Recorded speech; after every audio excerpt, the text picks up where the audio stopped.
श्री गणेशाय नमः। मां सरस्वत्यै नमः। श्री सद्गुरु चरण कमल पादुकाभ्यो नमः। सर्वेश्वरी स्वरूप श्री सद्गुरु जय मो गुरु गुरु जय मो गुरु। सर्वेश्वरी स्वरूप श्री सद्गुरु जय मो गुरु गुरु जय मो गुरु। अनंत श्री महाविभूषित करुणा सिंधु अंतरिक्ष महाकापालिक योगी राज परम वीतरागी संत अनंत महिमा मंडल स्वरूप श्री सद्गुरु सरकार के चरणों में अनंत बार विनम्रता पूर्वक प्रणाम करते हुए, निवेदन करते हुए, प्रणिपात करते हुए, साष्टांग दंडवत करते हुए मैं पुनः गणेश पीठ की परिक्रमा की ओर अपना ध्यान फिर से लगा रहा हूँ और माँ गुरु की चरण कृपा से, उनकी कृपा प्रसाद से, उनके दिव्य आशीर्वाद से जो कुछ भी वाणी वंदना मुखर हो सकेगी उसी में अनुरक्त हूँ। पावन पड़ाव आश्रम के पुण्य पीठ प्रांगण में गणेश पीठ की महिमा अद्भुत, अलौकिक, अद्वितीय, अवर्णनीय है, लेकिन वह अव्यक्त है, व्यक्त करने से भी परे है। लेकिन अपने समझने के लिए और संसार की सभी प्राणियों को समझाने के लिए यह वाणी वंदना करना अति आवश्यक है। इसी क्रम में पुनः हम आगे बढ़ रहे हैं। माँ गुरु की दिव्य क्रिया भूमि, आशीर्वाद भूमि और भक्तों के लिए दीक्षा भूमि, संसारियों के लिए शिक्षा भूमि, साधु संतों के लिए कृपा भूमि और देवी देवताओं के लिए प्राकट्य भूमि वह प्रांगण था, है और रहेगा। परम पूज्य सद्गुरु सरकार के श्री चरण कमलों में दर्शनार्थ बहुत से अलौकिक शक्तियाँ आकाश मार्ग से वहाँ दिन में ही उतरती थीं, लेकिन गुरु महाराज की, जैसा मैंने पिछले पुष्प में व्याख्या किया था कि सरकार जब चाहते हैं तो ही गेट में प्रवेश करने के बाद भी किसी का कदम वहाँ पहुँच नहीं सकता। जब वो चाहेंगे तभी पहुँच सकते हैं। इसलिए ऐसी जब क्रियाएं, ऐसी जब अवसर आते थे, ऐसे अवसर आते थे, ऐसी दिव्य आत्माएं जब वहाँ प्रकट होती थी, होने का समय होता था, तो गुरु महाराज के लिए वह तो एक सेकंड का भी समय ज़्यादा हो गया। वो अपने आप वैसी व्यवस्था हो जाती थी कि जो उसको दिखाना होता था, जो उसके पात्र होते थे, उस क्षण उस समय के लिए वही वहाँ पर रह सकते थे। नहीं तो पूज्य सरकार प्राय अकेले भी हैं और संभवतः एक या दो से अधिक तो हम कल्पना भी नहीं कर सकते कि कोई अन्य, चाहे सेवक हो, उपासक हो, साधक हो, सिद्ध हो, महात्मा हो, उनका स्नेही हो, कृपा पात्र हो, एक या दो से अधिक की संभावना नहीं होती थी। जब कोई अंतरिक्ष से आत्माएं वहाँ प्रवेश उतरती थी, उसमें एक आत्माराम जी करके महान संत, पूज्य सरकार ने उनका नामकरण हमें बताया था। उनके एक पांव सीधे और एक पांव पर दूसरा पांव बिल्कुल यहाँ तक चढ़ा हुआ, और एक हाथ में स्वतः कोई दीपक नहीं, सिर्फ हथेलियों पर अपने आप दीपक जलता हुआ, दिन में 4 बजे, गर्मी के दिन है।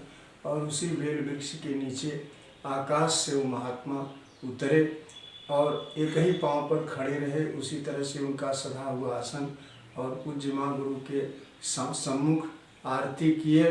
आरती करने के बाद और फिर पुनः उसी तरह से आकाश में वो विलीन हो गए।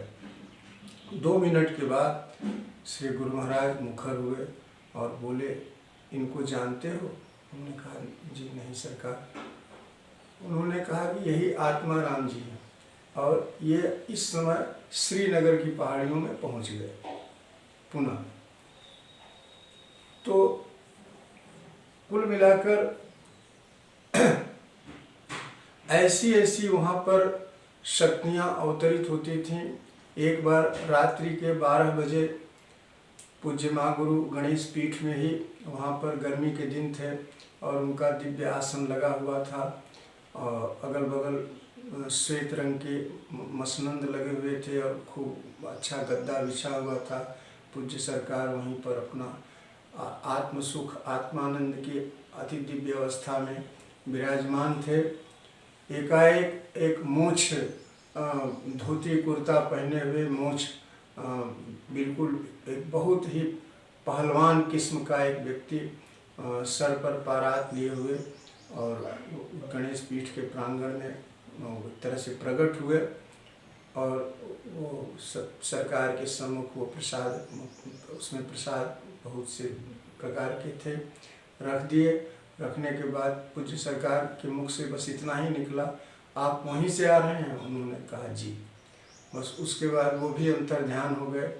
सुबह उठ के हमने गेट मैन से, जो वहाँ पर सेवक लोग में मुख्य विवेक द्वार पर जो लोग पहरा देते थे, रहते थे, भक्त उपासक साधक सेवक, उन लोगों से 2-4 लोगों से मैंने कहा कि ठीक रात में 12 बजे कोई सर पर परात लिए हुए इस तरह से ऐसे स्वरूप, बड़ी दिव्य काया और बहुत बलिष्ठ एक व्यक्ति, मोछ, खूब बड़ी बड़ी मोछ रखे हुए, काली काली, और सर पर परात लिए हुए, चुनरी से ढका हुआ कोई आदमी यहाँ पर आया थे, प्रवेश किए थे। सभी लोगों ने असमर्थता जाहिर की, अनभिज्ञता प्रकट की और हंसने लगे कि नहीं, हम लोग तो एकदम बिल्कुल, यहाँ पर कई लोग थे, ऐसा तो कुछ नहीं हुआ। तो किसी ने हंसी में कहा, आपने कोई सपना देखा? हमने कहा कुछ नहीं, हमने सपना नहीं देखा, हमने अपना देखा, अब आपके समझ के परे की बात है। यह कह के हम लोगों से अपने कार्य में लीन हो गए।